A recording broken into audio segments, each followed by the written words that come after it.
Jesus, during a supper, knowing that he had come from God and was going to God, got up from the table, took off his outer garments, tied a towel around his waist, got a basin, filled it up with water, and began to wash the disciples' feet, and then to dry them with the towel that was around him.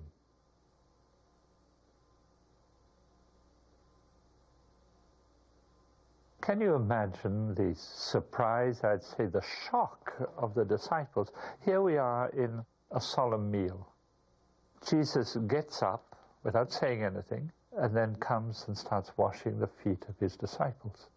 I mean, this is completely countercultural. This is not possible. In the Jewish culture, never would a higher up wash the feet of a lower down. Never would a king wash the feet of a subject. Never would the high priest wash the feet of a lower priest. I mean, this is not possible. And it's just completely against the whole vision of the culture. So what is Jesus saying by this act which is counterculture? He comes to Peter, and Peter is a man who voices what everybody's thinking. A lot of people are thinking things, but he's somebody who can't keep it to himself. So he blurts out, "You, Lord, wash my feet?" And Jesus says, "You cannot understand now. Later you will understand." "No, you shall never wash my feet." And of course, Peter's right. Now, this is completely crazy. So what is being said? First of all, on the side of Peter, he cannot imagine that Jesus, who is clearly a man with power, clearly the Messiah, he cannot imagine that he would be lower than him. Jesus is taking the role of the slave. And this is not possible. You see, Jesus gives security to Peter. Some people can be very good people with a lot of intelligence, but they need somebody above them. Our societies are all built up, all groups are built up on the pyramid system. At the top, those who have power, wealth, and prestige. And then you go all the way down, and at the bottom, what do we have? The useless, people with disabilities, the slaves, the immigrants, people who are dying, old people, those who can no longer bring something to society. Peter cannot understand that Jesus is going to destroy this vision of the pyramid, where the weakest are at the bottom and those with prestige are at the top. You see, what Jesus wants is to turn the pyramid into a body. And in the body, each one has their place. The weak, the more fragile, have their place.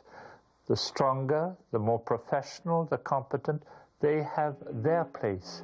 But nobody is better.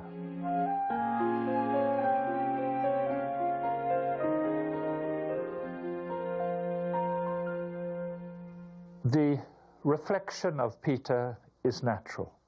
It's ours, it's very human, and it cannot be otherwise. What is amazing is the response of Jesus. Jesus looks at Peter and he says, "If I cannot wash your feet, you will have no more part with me." This is a very strong word. To have no more part is no more part of the heritage. You cannot enter the kingdom. You're no longer one of my disciples. If I cannot wash your feet, there's the door. You can leave immediately. Peter, his reaction was the reaction of somebody very loyal. He doesn't want to hurt Jesus. He just wants to say to Jesus, I will wash your feet. He thinks to be humble is to wash the feet of Jesus. So we're going to discover something about humility. It isn't to be humble to wash the feet of Jesus. To be humble is to accept what Jesus does. This is something so fundamental that the reaction of Jesus is powerful. It is full of power, but that power of love. Because what is Jesus trying to reveal? He's trying to reveal who he is. What is love? Love is not to dominate people. Love is not just to do things for people.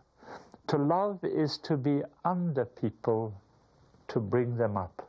This is incredible vision that what is love? It is to see others as having gifts that I have not. To love, Jesus goes down to bring people up. To bring people up so that they discover who they are. That they're not just guilty or unhappy, or that they're not just people of power. No, there's something else. What your beauty is your fundamental person. That where life is. And Jesus is calling people to rise up and to be fully alive, to give life. Peter, for the moment, cannot understand this at all. But somewhere Jesus is revealing his fundamental identity. And then when later, and we will see this, he tells us to do the same thing. Our role of each one of us as disciples of Jesus is to reveal the fundamental identity of each person and call them to discover who they are as children of God, as people who are capable of loving others. When Jesus has sat down, put back his garments, and then he's going to explain something. He says, "You call me Lord and Master." And I am. So if I have washed your feet, you must wash each other's feet. I've given this as an example to you, so that you do what I have done to you. A servant is not greater than the master, and the one who is sent is not greater than the ones who sends. And he ends with this word, "Now that you know this, if you do it, you will be blessed." So what Jesus is saying is that I have done this to reveal to you who I am. Now I'm going to ask you to reveal who you are. That is to say, with me living in you, you must reveal love. So here is the fundamental message of Jesus. But I want to draw our attention to something very amazing. In the three other Gospels, we hear during a very solemn meal how Jesus took bread and then took a cup of wine. And he said, "This bread is my body, given up for you. Take and eat it." He takes the cup and says, "This is the cup of the new covenant, the covenant of my blood. Drink of it." In the Gospel of John, he doesn't talk of the Eucharist in this way at all. And one can imagine, well, why? It's true that earlier on, Jesus has talked about eating his body and drinking his blood. And I mentioned then how important it is to realize that this is not just a sacrament, but something else which is something which goes further. That we will be called during this life, as when we are in heaven, to live a particular friendship with Jesus. Jesus in me and I in Jesus. Here in this particular case, John is trying to draw the attention of all the followers of Jesus, the intimate relationship that exists between the Eucharist, the Lord's table, and washing the feet They cannot be separated.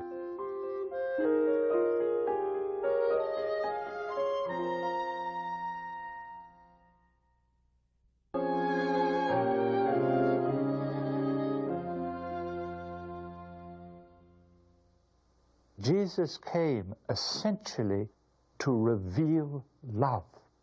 And love is commitment.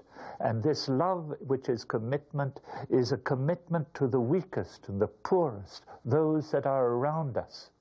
When a shepherd has stood up and guided the sheep, when he's arrived at that extremely beautiful union with Jesus, kneeling down and helping, there's another time when he's become old, when he's become sick, or when she can no longer exercise an authority. But in point of fact, that authority remains. It's the authority of an old grandma who keeps praying. She can no longer do anything, but she keeps praying for her grandchildren. She loves them, and she's offering up her life for them. It's the discovery that somewhere at the heart of the church, there are many people lying down. That is not to say that they're sick, but they're men and women who are men and women of prayer.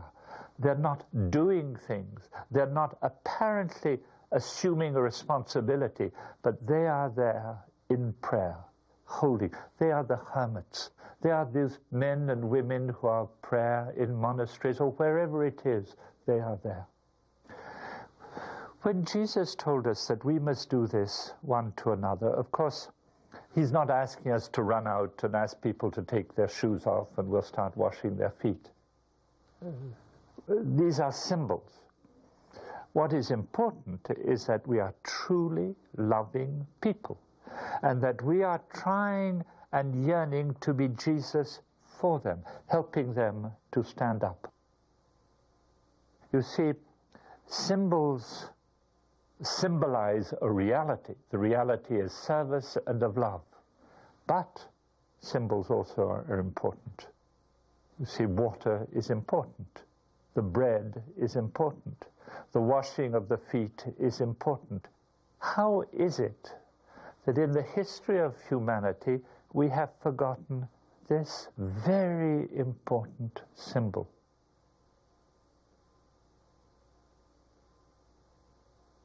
But there's something else.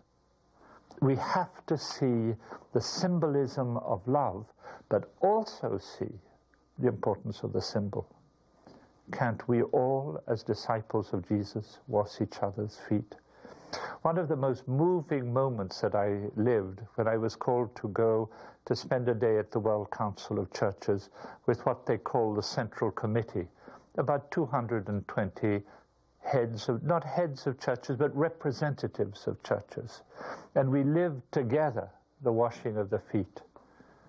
And to see an Orthodox bishop on his knees, washing the feet of an American woman, Baptist minister, meant something phenomenal. He wasn't considering himself above. He was doing a gesture. And we have to learn amongst disciples of Jesus that gestures are important. Mahatma Gandhi felt this very, very deeply. Mahatma Gandhi was very influenced by Jesus, but dare I say, very wounded by Christianity. He loved Jesus. And in his ashram, right to the end, he took a role which was the role of the least of all. That is to say that in the ashram where he lived, he would always wash the toilets. That was his mission. Because somewhere he had that sense that Jesus had taken the last place. And even then, when he was at the head of the nation, he would take the last place. He would live something incredibly deep.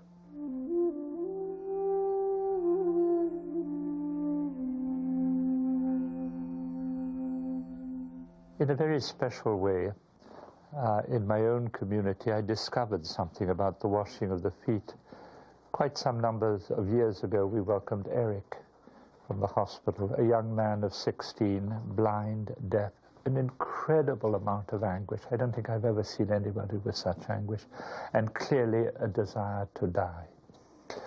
You see, the whole role in L'Arche is to welcome somebody who feels guilty, who has a broken self-image, who wants to die, to reveal to that person that he or she is beautiful. And in that way, to help them to move from a broken self-image to a positive self-image, from a desire to die to a desire to live. I mean, this is the whole of the vision behind L'Arche and Faith and Light. But how to do this? You see, Eric couldn't hear, Eric couldn't see. And he had all this anguish.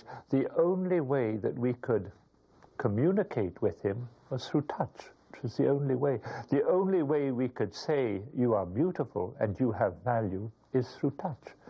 And so the giving of the bath to Eric was very important. When I left the leadership of my community, I spent a year with Eric and with others in a home we call La Forestière. It was very, very important for me to be able to give the bath every day to Eric.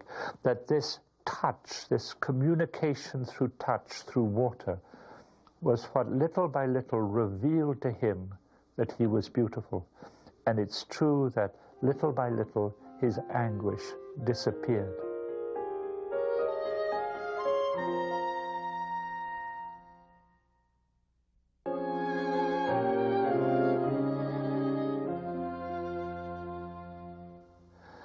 So this washing of the feet to the disciples is something very important. You see, when you speak to a group, you don't have a personal contact with each one. But here, Jesus took off his clothes and wanted a personal contact with each one through their body and touching their body, probably looking at them in their eyes, saying a word, saying, I appreciate you and I love you. And this is the last time that Jesus will have a personal contact with each one of his disciples. The next day, he will be dead. He knows that. But he wants to have this personal contact through their body, through tenderness, through touch. So Jesus is calling us to something which we cannot do by ourselves. We need the Holy Spirit. You know, I know, and I can say this for myself, it is very difficult to live, have power, and to live it humbly. It is very difficult to be a servant leader. We all get caught up in power. People like to have a big desk, a big office, a big car, and all these things which sort of keep people away because we sort of climb up a pedestal so that nobody can get near us to see all our brokenness in us. So how in Christian churches can people have power and at the same time discover this humility, which is at the source of the Christian vision of power and authority? My own feeling is the only way is to be in contact with poor people. And when I say poor people, I'm talking about relationship. It could be just the relationship with a secretary, to be concerned about people, to be concerned about the cook. The cook is not just there as a functional reality to give me food so that I can do beautiful things. The cook is a person, and she might be suffering with her children. So everywhere we are called to have personal relationships, and it is these personal relationships which will keep us human, because it's not just a question of washing feet. I mean, in a way that's easy. Roll up your sleeves, take your shoes off, and away I go. But I can do it as somebody with power. The washing of the feet in the vision of Jesus is I become vulnerable. I become vulnerable to you. And I wash your feet with tenderness. So the whole question for leaders in churches, in community, myself, where I know the difficulty I have, that I can like to have power, or I can like to be acclaimed because I've written a book, and it can be easier to be acclaimed than just to play dominoes with people with disabilities and always lose, or whatever it is, just to live the simplicity with people. So to wash feet is also to become vulnerable to who you are, and to believe that the Holy Spirit is living within you. So what Jesus is revealing, it's something about love, it's something about communion, and that the only way that a leader in Christian churches can remain fully a follower of Jesus is to remain vulnerable to love. And for each one, not to just exert power, but to reveal the concern of Jesus for each one, that he loves each one, and that he wants each one to rise up in the Holy Spirit.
Jesus, after having washed the feet of his disciples and explained in some way what it was all about, suddenly blurts out, "The one who has eaten my bread has lifted his heel against me." It's a very Semitic phrase, which in point of fact is a quotation from Psalm 41.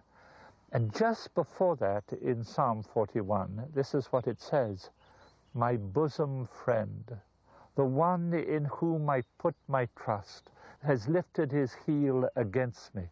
Very strong. And of course, what he's saying, he's referring to Judas. And Judas, his bosom friend, the one he loves, the one he has trusted, the one that he has walked with, the one that he called, he is going to betray Jesus. He is going to, in some way, sort of hand him over to the enemy. You see, betrayal is something very powerful. It's not just separation. Betrayal is to reveal to the enemy, or to reveal to someone, something that a person has told me in confidence, something very personal. And then I use that which was given to me as something very personal to go against someone, to revile them, to hurt them. That's why Jesus was troubled in his spirit. It's even deeper. He was in anguish.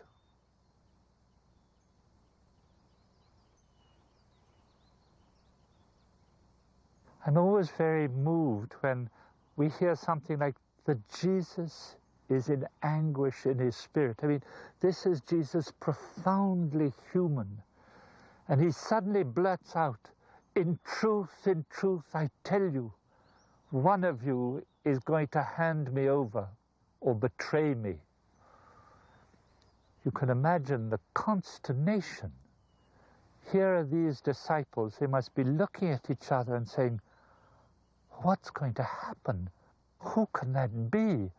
One of us, the chosen group, that we're going to hand him over to the enemy. We're going to betray him. Peter is on one side of Jesus, and it is said that one of the disciples, the one that Jesus loved, was reclining on the bosom or on the heart of Jesus. And it then goes on to say, Peter makes a little sign to this disciple and says to him, to ask him who it is. There's something sort of moving there. Peter doesn't dare ask him himself, because Peter's made so many gaffes, so many stupid things, that it's the one that he senses has a very special relationship to Jesus. So he says to the beloved disciple, ask him who it is. And the one who is reclining on the heart of Christ says to Jesus, Lord, who is it? And Jesus just says, the one that I will give this piece of bread dipped in the wine, it is he. Jesus then takes a piece of bread, puts it in the wine, and puts it in the mouth of Judas, which is an incredible gesture. Even today, in some Arab countries, that when somebody does that, puts bread in the wine and puts it in the mouth, it's signifying a deep friendship. So Jesus is signifying to John that it is Judas. And you can then see almost John, the beloved, turning towards Peter and saying, Psst, it's him.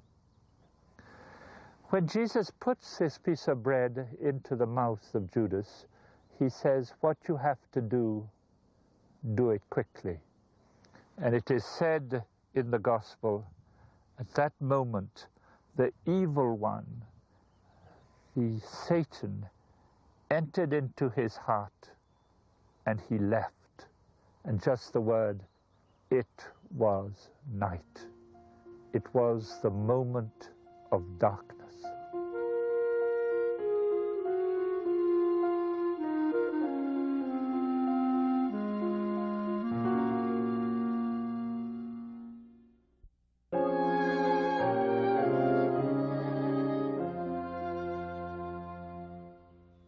This scene is filled with intense emotion. There's been the emotion of Jesus kneeling in front of the disciples and washing their feet. Here we have also three men with different reactions. On one side, we see Judas, who in some way now is beginning to hate Jesus. We'll come back to that. There's the beloved disciple resting on the heart of Christ. And there is Peter, whom we see confused. And in a way, these three men are in us at different times of our lives. There are times when maybe we hate Jesus. Maybe that word is too strong, but we want Jesus out of the way. We don't want love. We want power, we want our identity, and all this love business, it's sentimental, and we don't want any of it. There can be an anger in respect to Jesus. And I imagine that all of us, we have lived this sort of resistance at different moments of our lives. And then there are other moments when there's a deep peace. We feel that God is present in my heart, and my heart is present in the heart of God. And there's a sort of total trust, a total surrender of myself into the hands of God. And then in between, we have the place of confusion. We want Jesus, we don't want Jesus. We want God, we don't want God. We feel that the demands of God are ridiculous. We want a good, clean humanity, a good, clean morality. We want people acting in a good moral way. But the gospel message of kneeling in front of people, of forgiving people, no, that's too much. So in a way, we're seeing three people. The Judas who is angry with love. We have the beloved disciple who is totally inside of the mystery of the gospel love. And then we have Peter, who is very human and cannot accept the demands, the new demands of the gospel vision. So I want now to go a little bit deeper into reflecting upon the beloved disciple who is in me, Peter who is in me, and Judas who also could be in me, that mystery. But let's begin with the beloved disciple reclining on the heart of Christ. Somewhere I sense that John really loves Jesus, and Jesus really loves John. And John is maybe deeply moved when he sees or senses the anguish in Jesus. I think that John senses that deep humanity of Jesus.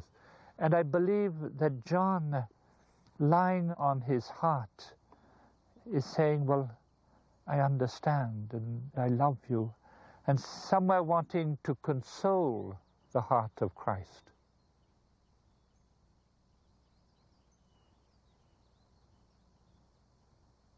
This beloved disciple is revealing something about relationship to Jesus.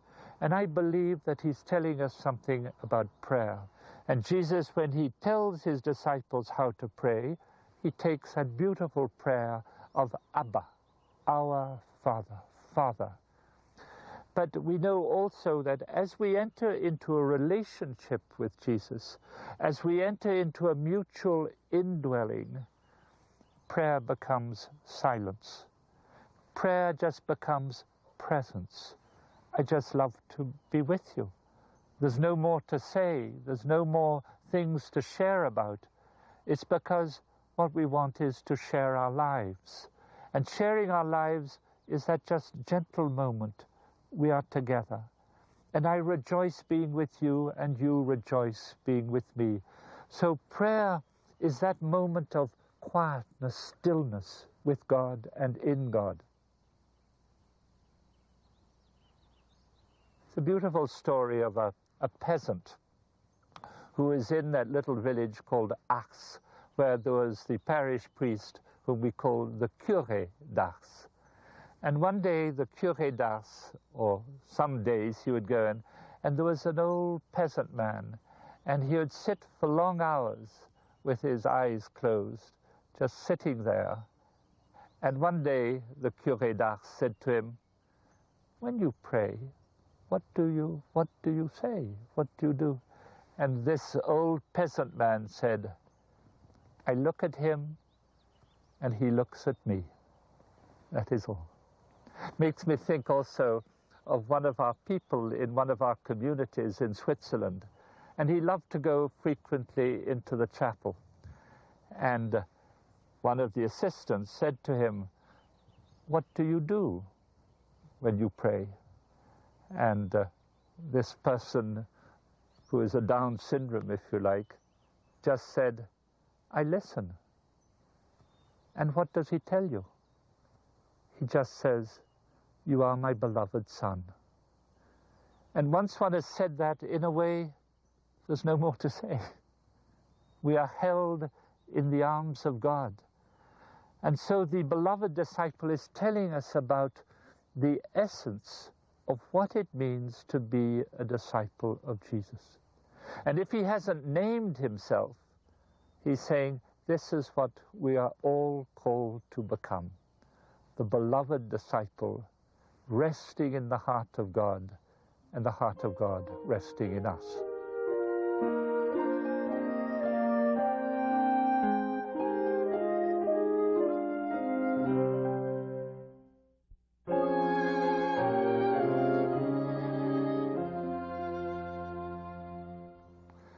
Then we have Peter. Peter's a very complex personality. On one side, clearly, he is a leader. But he's one of these leaders, like many maybe leaders, who there's a whole part of weakness inside of him. And one of the things he cannot stand is weakness, is suffering. For him, he's a man who has probably succeeded, and anything that smells of weakness is wrong. There's a moment in the 16th chapter of Matthew where Jesus says that the Son of Man is going to be killed and suffer a great deal. And Peter draws him aside and he says, God forbid, this will never happen to you. With, I'll defend you. Now, don't get exaggerated. Don't be pessimistic. One can understand Peter. He's a very human man. But what Jesus says to him, he says, get behind me, Satan, the adversary. Get behind me, Satan. You are a scandal to me. Your words are words that are human but don't come from God. Ooh. You see, there's something in Peter who wants to organize things, control things, and so on. And we see at one moment, and we'll see that later on, he wants to save the Savior. I'll save you. And of course, the mess he made when Jesus wanted to wash his feet, he cannot accept weakness.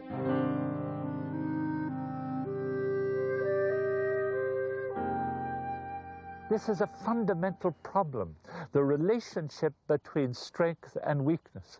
And it's behind that idea that people who are weak should be rejected. They should be put in institutions. We don't want people with disabilities, because the whole of reality is to bring weakness and strength together.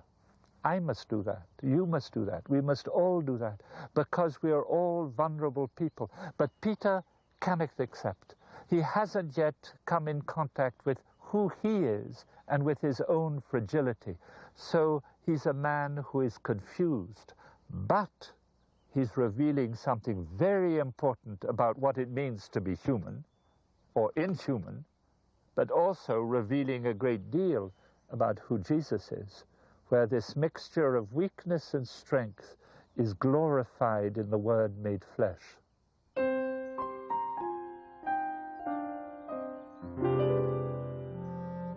And then we have Judas. And to tell you the truth, I feel very vulnerable, because we're in front of something about darkness and evil. And as soon as one begins even to open the door there, we can all feel extremely vulnerable. You see, we see Judas 3 times in this gospel. The first time is when Jesus talks about eating his body and drinking his blood and mutual indwelling, something about love. And there's a reference to Judas as something evil. Then we see him again when Mary, the sister of Martha, washes or anoints the feet of Jesus. There again, a relationship of love. We see him reacting in anger. And the third time, we see this bosom friend of Jesus in front of the beloved disciple, resting on the bosom of Christ. So here we have 3 situations of love, of unity. And in these three, we see Judas getting angry. So what is happening? My sense, and I think is that Judas is angry with love. He can't stand love. Where is this coming from? We all know, those of us who live in the world where there is sometimes violence, we all know that there are children who have been abused, and they can be very frightened and angry with anything that smells of love, because it's what they crave for, but they've never had. It's what they crave for, but they've been hurt. And so there's an ambivalence in respect to love.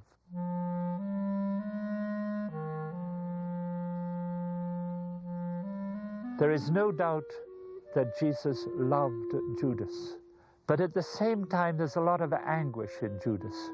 And we all know that anguish is a reality very difficult to hold on to. It's an inner agitation. The causes of anguish can be multiple, but we know that anguish can break through into violence. I know for myself, when I talked about the violence that I have lived in front of some people with disabilities, I've seen how that violence could come up, or that anguish could come up in violence and hurt people. So violence is one of those realities which is very difficult to hold on to. And what we see, and when it says that Satan entered, what we see is that anguish, Judas made a decision. He made a choice. He made a choice to get out of that anguish instead of asking Jesus to help him in this anguish. You see, anguish can go one way or another way, and Judas took one way. But I just want to say something about Judas, because I feel very moved by this man. I believe that when Jesus washed his feet, he was saying to him, I love you. And said to him possibly, whatever you do, don't forget, I love you. We know that Judas went out, and we know that later on in the day he committed suicide. We know that when he put the noose around the knot around his neck, and as it closed in, I believe that somewhere Judas saw again those eyes of Jesus saying, whatever you do, remember, I love you. And I believe that very last moment before he died, he said, I'm sorry. And there something happened, and God refound this broken man.